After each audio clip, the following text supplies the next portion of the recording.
Para pendengar radio yang saya kasih dalam Tuhan kita Yesus Kristus, Shalom. Ini dengan pendeta Rainer Schoenemann. Pada saat ini kita bersama-sama akan merenungkan tema kematian Yesus, bukti kasih, keadilan, dan kuasanya. Kematian Yesus, bukti kasih, keadilan, dan kuasanya. Kita membaca dari Lukas pasal 23 ayat 44 sampai 49. Lukas 23 ayat 44 sampai 49. Bunyinya demikian. Yesus mati. Ketika itu hari sudah kira-kira jam 12. Lalu kegelapan meliputi seluruh daerah itu sampai jam 3. Sebab matahari tidak bersinar dan tabir bait suci terbelah dua.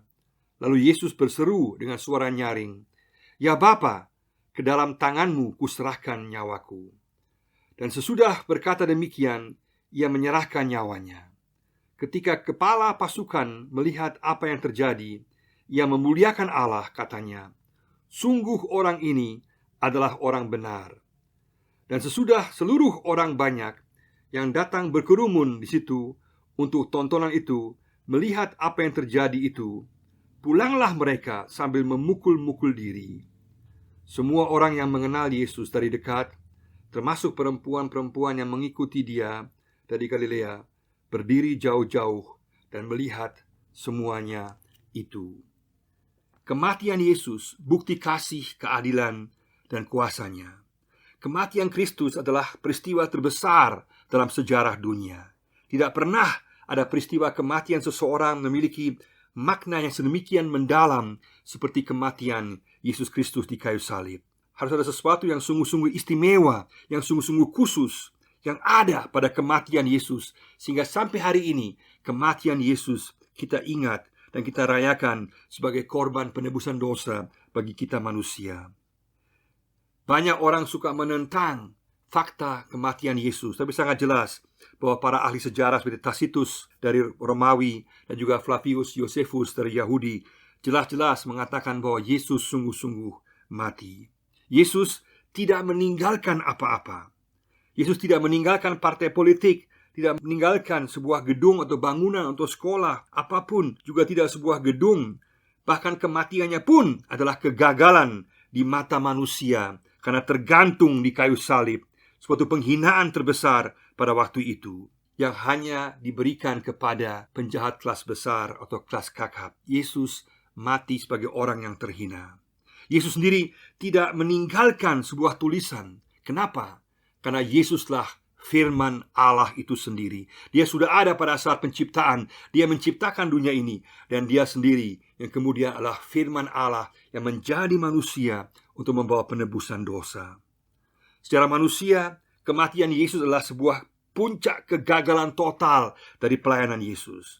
Tidak memiliki arti apa-apa kecuali kalau benar Yesus sungguh-sungguh bangkit. Dan memang benar, Yesus kemudian sungguh-sungguh bangkit.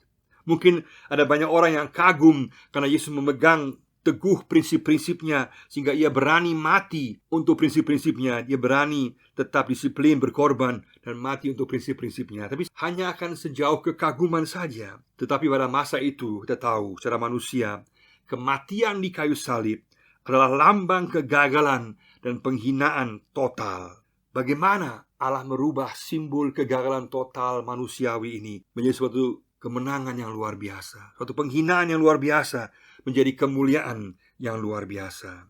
Bagaimana kematian Yesus yang dianggap sangat parah itu di kayu salib dapat menjadi bukti yang terbesar dari kasih Allah, dari keadilan Allah, dan juga kuasa Allah. Itulah yang harus dibuktikan oleh para murid Yesus, para pengikut Yesus kepada orang-orang sekitar mereka. Bagaimana Yesus yang mati di kayu salib adalah sungguh-sungguh Allah yang berkuasa, yang berdaulat, yang mati untuk pengorbanan dosa manusia. Semuanya kemudian kita tahu terbukti juga dengan kebangkitan Yesus pada hari yang ketiga, membuktikan bahwa kematiannya sungguh-sungguh merupakan rencana penebusan Allah, bahwa apa yang terjadi di kayu salib adalah sesuai dengan kehendak Allah. Saya pikir kita pasti tidak mau percaya pada seseorang yang bergantung di kayu salib yang lemah, yang kita lihat tidak memiliki kuasa, yang tidak memiliki kekuatan apa-apa. Tapi mengapa kita ikut Yesus yang tergantung di kayu salib. Harus ada sesuatu, ada dasar yang kuat, suatu rahasia di balik kematian Yesus. Memang benar, rahasianya adalah rencana keselamatan Allah yang luar biasa bagi penebusan pengampunan dosa manusia. Dalam pelayanan Yesus nampak sangat jelas bahwa dia berkuasa, bahwa dia mampu menyembuhkan orang, bahkan dia membangkitkan orang mati dan mengalahkan kuasa-kuasa kegelapan. Yesus dapat dengan sangat mudah turun dari salib. Dia penuh dengan kuasa. Dia dapat memanggil bala tentara sorga. Tetapi dia tetap taat menjalankan panggilan Tuhan, yaitu panggilan untuk mentaati jalan salib demi penebusan dosa kita manusia. Manusia yang sejak kejatuhan manusia dalam dosa, sejak Kejadian pasal 3, kita semua terbelenggu oleh dosa dan hanya dapat diselamatkan oleh Allah sendiri yang dapat mengangkat kita, menebus dosa kita. Dan itulah yang dilakukan oleh Yesus yang taat sampai kematiannya di kayu salib, karena dia taat akan rencana keselamatan Allah. Maka juga ada kuasa Yesus dalam pelayanannya, dalam mujizatnya, dalam kekuatannya luar biasa, kuasa gelap atau sakit penyakit, juga atas maut, kebangkitan daripada orang mati, dan membangkitkan Lazarus dan juga putra Nain. Yesus berkuasa. Juga pada saat dia mati di kayu salib, dia juga membuktikan bahwa dia berkuasa. Juga pada saat dia bangkit kemudian pada hari yang ketiga, menunjukkan bahwa dia berkuasa. Ada 3 hal penting dalam bagian pembacaan ini yang berkaitan dengan kematian Yesus, berkaitan dengan tanda-tanda ajaib sekitar salib Yesus, berkaitan dengan sikap dan kuasa Yesus dalam kematiannya, dan juga reaksi-reaksi orang-orang sekitar salib Yesus. Yang pertama adalah tanda-tanda ajaib sekitar salib Yesus. Tanda-tanda ajaib sekitar salib Yesus, ayat 44 dan 45. Kematian Yesus bukanlah sebuah kematian biasa. Ada tanda-tanda yang menyertai. Pada saat Yesus mati di kayu salib, ada kegelapan yang luar biasa yang terjadi. Jam 12 siang sampai jam 3 siang lamanya. Di siang hari bolong terjadi kegelapan antara jam 12 siang sampai jam 3 yang luar biasa. Manusia-manusia datang melihat penyaliban Yesus, dan kemudian mereka melihat kegelapan di langit yang luar biasa. Dan semua tahu bahwa kegelapan di langit adalah campur tangan Allah. Mereka tahu bahwa ini merupakan tanda ilahi, ada sesuatu yang khusus, yang sungguh-sungguh istimewa dari kematian Yesus. Kalau kita lihat apa yang dimaksudkan dengan kegelapan di sini, dengan langit yang gelap. Pertama, kegelapan dapat juga menggambarkan peperangan rohani yang luar biasa. Kuasa-kuasa iblis takut dan sudah tahu pada saat kematian Yesus di kayu salib sebagai ganti dosa manusia. Mereka tahu bahwa mereka telah dipatahkan sekali untuk selamanya. Terjadi amukan massal pasukan iblis, karena mereka tahu bahwa saat penghancuran mereka, waktu mereka sudah tiba, mereka akan ditolak oleh Tuhan, akan kemudian dihancurkan oleh Tuhan. Dan juga kegelapan di sini melambangkan penghukuman murka Allah atas dosa manusia yang sekarang ditimpakan atas diri Yesus. Allah sungguh-sungguh serius dengan dosa. Allah tidak membiarkan dosa begitu saja, tidak menganggap enteng dosa. Allah murka atas dosa manusia, atas segala jenis keegoisan, penindasan, penipuan, ketidakadilan, kejahatan, kekacauan yang terjadi dalam kehidupan ini. Allah sungguh-sungguh murka, dan cawan murka Allah ini sekarang ditumpahkan atas Yesus. Pada salib Yesus bertemulah kasih Allah yang mau menyelamatkan manusia, sekaligus juga keadilan Allah yang suci, yang tidak dapat mentolerir dosa, yang murka atas dosa, sehingga masalah dosa diselesaikan oleh Allah sendiri. Tidak mungkin manusia dapat menyelesaikan masalah dosa. Harus Allah sendiri yang bertindak lewat Yesus Kristus, yang menjadi korban yang sempurna bagi kita. Maka kemudian di kayu salib Yesus kemudian berseru, Eli, Eli lama sabachthani. Dalam Injil Matius dan juga Injil Markus kita tahu juga, ya Tuhan, mengapa engkau meninggalkan aku? Kenapa? Karena Yesus tahu pada saat dia menanggung dosa murka Allah atas dosa manusia, hubungannya terputus dengan Allah. Pada saat kegelapan terjadi, murka Allah terjadi atas dosa manusia, hubungannya dengan Allah terputus. Dan itulah yang ditakuti oleh Yesus. Yesus pertama-tama bukan mentakuti penderitaan yang luar biasa. Dia sangat mentakuti saat di mana hubungannya dengan Allah terputus karena dia menanggung dosa manusia.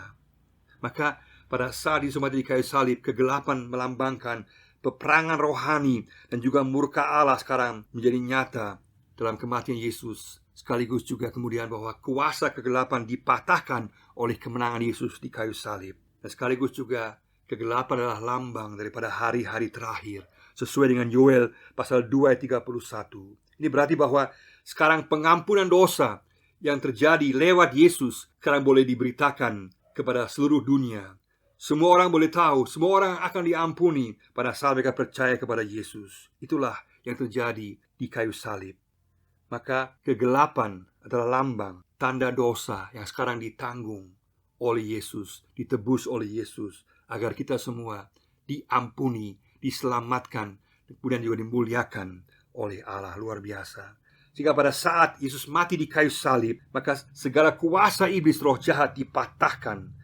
Dosa manusia sekarang diampuni, dibereskan oleh Tuhan bagi mereka yang percaya kepadanya. Dan sekarang hari-hari terakhir telah tiba. Artinya bagi setiap orang yang percaya kepada Yesus, memandang kepada Yesus, dia boleh meyakini bahwa dosanya diampuni, bahwa dia mengalami penerimaan Tuhan. Di salib Kristus Yesus ada kepastian pengampunan pada saat kita memandang salib Yesus. Bukan mudah-mudahan selamat, tapi pasti selamat, karena Yesus yang telah melakukan segala sesuatu. Dia yang memberikan keselamatan kepada kita, asal kita percaya, memandang kepada Dia, dan memohon pengampunan kepada Dia. Darah Yesus menyucikan segala dosa kita. Yesus mati ganti kita. Kita baca Roma 4 ayat 25. Yesus mati ganti kita. Darahnya tercurah bagi kita. Dengan demikian kita boleh tahu segala kegelapan dikalahkan oleh Yesus di kayu salib, dan kita sekarang dipindahkan dalam kerajaan terang bersama-sama dengan Yesus. Tanda yang kedua adalah tabir bait Allah yang terbelah dua. Tabir bait Allah yang terbelah dua ini merupakan tanda bahwa kematian Yesus bukanlah suatu kematian yang biasa, bukanlah suatu kegagalan. Kenapa? Karena Allah merobek sendiri dari atas ke bawah, merobek sendiri tabir bait Allah. Kita tahu bahwa tabir pemisah antara yang Maha Kudus dan Kudus dalam Keluaran pasal 26 sekarang terbelah dua. Tidak perlu lagi ada korban yang lain, karena korban Yesus telah sempurna. Saat mereka memulai untuk menyembelih korban Paskah sekitar jam 3, mereka mulai menyembelih korban Paskah, maka kemudian Yesus mati di kayu salib, dan tabir bait Allah terbelah dua, berarti bahwa sebenarnya korban yang sebenarnya adalah korban Yesus di Golgota. Itulah yang Allah berkenan, itulah yang berlaku di hadapan Allah, bukan lagi korban-korban sembelihan manusia. Sehingga sekarang sekali untuk selamanya, melalui kematian Yesus, kita mengalami keselamatan. Sesuai dengan Ibrani pasal 10 ayat 14 dan juga ayat 19, tidak perlu lagi ada korban lain, karena korban Yesus telah sempurna. Ibrani 4 ayat 16 katakan bahwa sekarang kita dapat menghampiri takhta Allah penuh keberanian. Kenapa? Kita dapat menghampiri takhta yang Maha Kudus, karena Yesus telah menebus dosa kita. Karena tabir bait Allah telah terbelah dua, kita boleh langsung memasuki kepada Yesus, bisa berhubungan langsung dengan Yesus tanpa perantara, tanpa seremonial. Kita bisa langsung memanggil Yesus, bisa langsung berhubungan dengan Yesus. Sungguh luar biasa. Maka saat kita datang kepada Dia, maka kita akan memperoleh hubungan dengan Dia. Kita akan mengalami keselamatan bersama-sama dengan Dia. Pada saat kita percaya kepada Dia, menggantungkan harapan kita kepadanya, maka maut, dosa, iblis tidak lagi mempunyai hak atas kehidupan kita. Kita bersama-sama dengan Yesus. Kematian Yesus adalah jawaban atas segala penderitaan manusia. Yesuslah korban yang sempurna. Dia mati pada kurang lebih usia 33 tahun, yang adalah usia yang ideal bagi seorang pria, sama dengan usia domba yang 1 tahun yang tak bercacat. Artinya Yesus mati pada saat dalam kondisi fisik yang luar biasa bagus, yang kuat. Sebagai seorang tukang kayu, dia bukan orang yang lemah, dia orang yang kuat. Dan dia mati secara sadar di hadapan Tuhan. Berarti dia korban yang sempurna, yang utuh, tanpa dosa bagi kita manusia. Dan dalam kematian Yesus di kayu salib, itulah jawaban bagi penderitaan manusia. Allah menjadi dekat. Allah yang jauh sekarang menjadi dekat bagi kita. Seorang teolog, John Stott, pernah mengatakan kalimat yang sangat penting. Yesus yang tersalib adalah satu-satunya alasan bagi Allah untuk dunia yang penuh dengan penderitaan. Yesus yang tersalib adalah satu-satunya alasan bagi Allah untuk dunia yang penuh dengan penderitaan. Artinya kita bisa menjadi gila karena lihat penderitaan tengah-tengah dunia ini dan mengerti akan penderitaan dunia ini. Tapi Allah yang mengerti penderitaan dunia, yang turun ke dunia, yang sungguh-sungguh kemudian juga menolong kita di tengah-tengah penderitaan, itulah Allah yang sejati. Dialah Allah yang jauh, yang menjadi dekat. Bukan Allah yang dingin, yang tinggal tetap jauh. Allah yang steril, Allah yang tidak peduli, Allah yang hanya nun jauh di sana. Bukan, Dia Allah yang mengerti segala jenis penderitaan manusia. Kita tahu Yesus sendiri mengalami berbagai jenis penderitaan yang luar biasa. Dia lahir di tengah-tengah kesederhanaan yang luar biasa, kemiskinan. Dia dianggap sebagai anak haram. Dia kemudian ditolak oleh para pemimpin agama. Dia dianggap gila oleh kerabat-kerabatnya, saudara-saudaranya sendiri, keluarganya. Yesus kemudian juga diadili secara tidak adil, juga dibunuh secara keji. Yesus mengenal segala jenis penderitaan manusia. Dan karena Dia mengenal penderitaan manusia, maka kita juga tahu bahwa Dia mengenal penderitaan kita. Dan kita boleh tahu bahwa pada Yesus segala jenis penderitaan kita dapat dimengerti, dapat ditolong, dan Dia dapat memikulnya. Dia dapat mendampingi kita menghadapi segala jenis penderitaan yang sedang kita alami dan akan kita alami bersama-sama dengan Dia. Dialah Allah sejati yang turun ke dalam penderitaan kita manusia. Sungguh luar biasa. Yesus yang telah menjadi penderitaan bagi kita adalah Yesus yang menyelamatkan kita. Nama Yahweh menyelamatkan Yehoshua. Dialah yang mengenal penderitaan kita dan dapat menolong kita di tengah-tengah segala jenis penderitaan kita. Maka tanda sekitar kematian itulah kegelapan total dan juga tabir yang terbelah dua, menunjukkan bahwa kematian Yesus adalah kematian yang direstui, yang dikehendaki, yang berkenan, yang sesuai dengan kehendak Allah. Bukan suatu kegagalan, tapi itulah rencana Allah yang begitu luar biasa, yang di atas segala pemikiran kita manusia, yang sungguh-sungguh sesuai dengan rencana kehendak Allah yang maha besar, yang tak terselami oleh pemikiran kita manusia, tetapi yang berlaku untuk setiap kita manusia, untuk kepentingan keselamatan tiap-tiap kita. Sungguh luar biasa. Maka peristiwa di Golgota adalah peristiwa yang sangat ajaib, yang melampaui segala akal kemampuan pemikiran kita. Dunia yang tidak kelihatan, alam semesta menjadi saksi akan peristiwa besar penebusan dosa yang terjadi di Golgota bagi kita manusia. Yang kedua secara singkat di sini, sikap dan kuasa Yesus dalam kematiannya. Sikap dan kuasa Yesus dalam kematiannya, ayat 46. Dalam ayat 46 sangat jelas bahwa Yesus menyerahkan nyawanya ke dalam tangan Tuhan. Dia secara sadar menyerahkan nyawanya. Katakan, ya Bapakku, dalam tanganmu kuserahkan nyawaku. Dia menunjukkan bahwa ada hubungan yang erat antara Yesus dengan Allah. Di tengah-tengah situasi yang separah apapun juga, yang sedemikian parah, dia tetap percaya, yakin akan kebaikan Tuhan. Dia tetap memiliki hubungan dengan Tuhan. Dia tetap mempercayai Tuhan. Kita manusia, kita orang Kristen, seringkali di tengah-tengah situasi yang parah, kita mulai meragukan Tuhan. Kita mencurigai Tuhan, tidak percaya bahwa rencana Tuhan tetap baik bagi kita, meskipun kita sedang mengalami berbagai kesulitan yang besar. Kita tidak mengerti karena kita tidak memiliki hubungan yang erat dengan Yesus. Yesus dan Allah memiliki hubungan yang sangat erat. Jangan sampai hubungan kita dengan Allah hanya aku dan Dia. Bukan, haruslah aku dan engkau Yesus. Bukan hanya tahu tentang Yesus, tapi sungguh-sungguh kita mengerti, menghayati kehendak Yesus, taat kepadanya, dan mau mengikuti perintahnya. Mari sama-sama kita meyakini bahwa rencana Tuhan tetap baik. Yesus juga meyakini di tengah-tengah situasi titik nadir yang paling parah, dia yakin bahwa rencana Allah tetap baik baginya, meskipun dia mengalami penderitaan yang sangat parah. Mari sama-sama kita juga tetap meyakini kebaikan Tuhan, meskipun kita tidak mengerti hal yang sedang kita alami. Tetap yakin bahwa Tuhan baik, dengan seperti Yesus memiliki sikap yang taat dan sungguh-sungguh menempatkan kehendak Tuhan di atas kehendak kita sendiri. Karena kasih Yesus yang berkuasa pada saat kematiannya, ini merupakan suatu paradoks.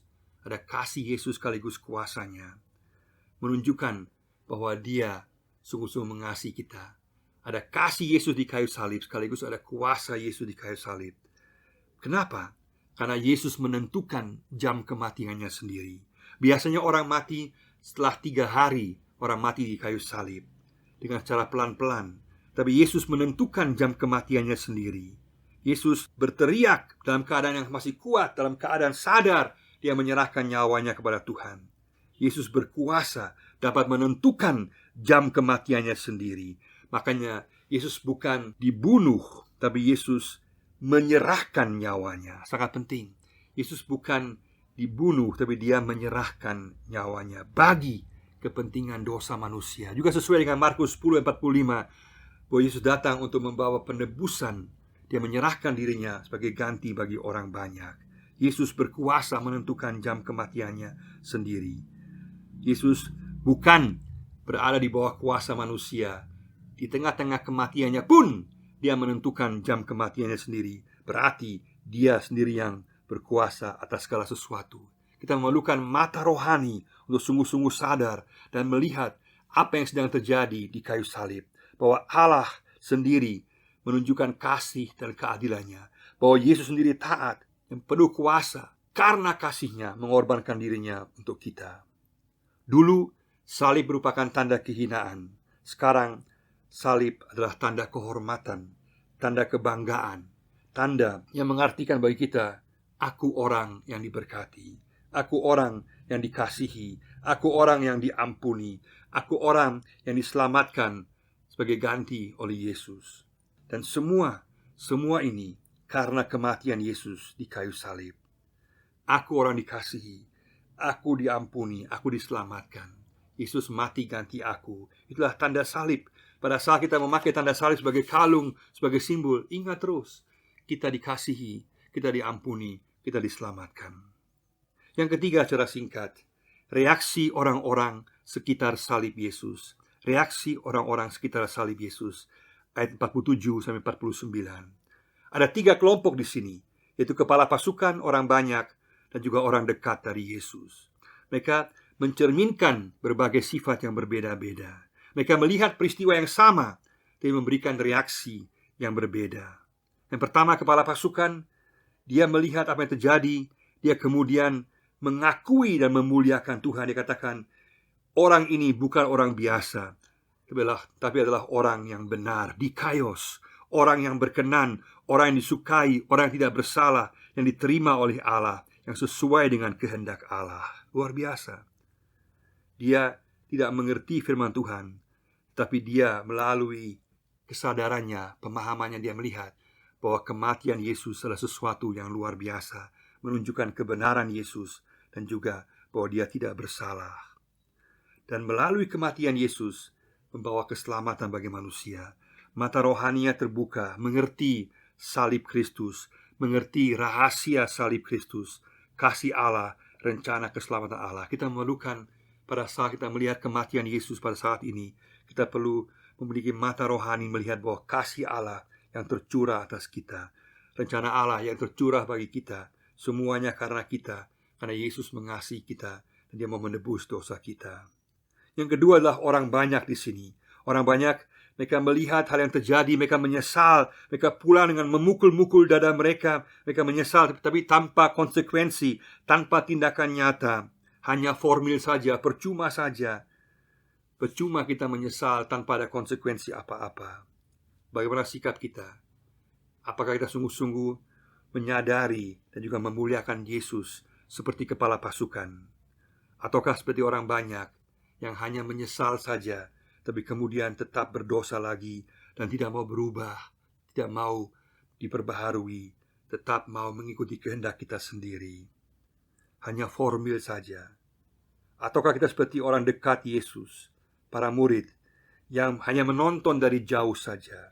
Mereka takut dikenal, takut menanggung derita, takut menanggung resiko. Mereka ikut Tuhan jarak jauh saja. Jangan-jangan harus berubah. Yang puji Tuhan, para murid kemudian dan para wanita, mereka kemudian mendekat kepada Yesus. Mereka mengalami perubahan, pembaharuan yang luar biasa oleh Yesus. Tapi jangan sampai kita menjadi orang-orang yang hanya ikut Yesus jarak jauh saja, yang tidak mau menderita, yang tidak mau dikenal, tidak mau menanggung resiko. Akhirnya kita tidak pernah sungguh-sungguh mengenal Yesus.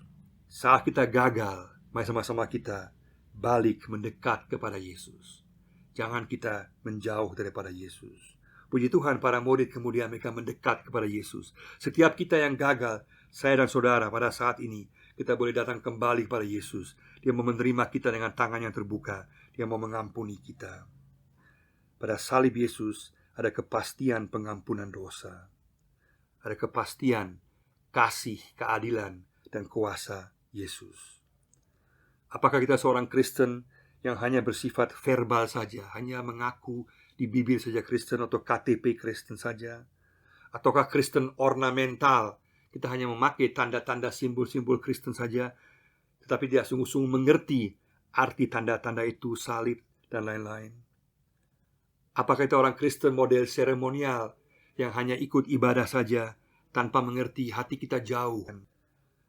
Kita orang Kristen ritual, mengikuti berbagai upacara-upacara kekristenan, tapi hati kita tidak sungguh-sungguh dekat kepada Tuhan.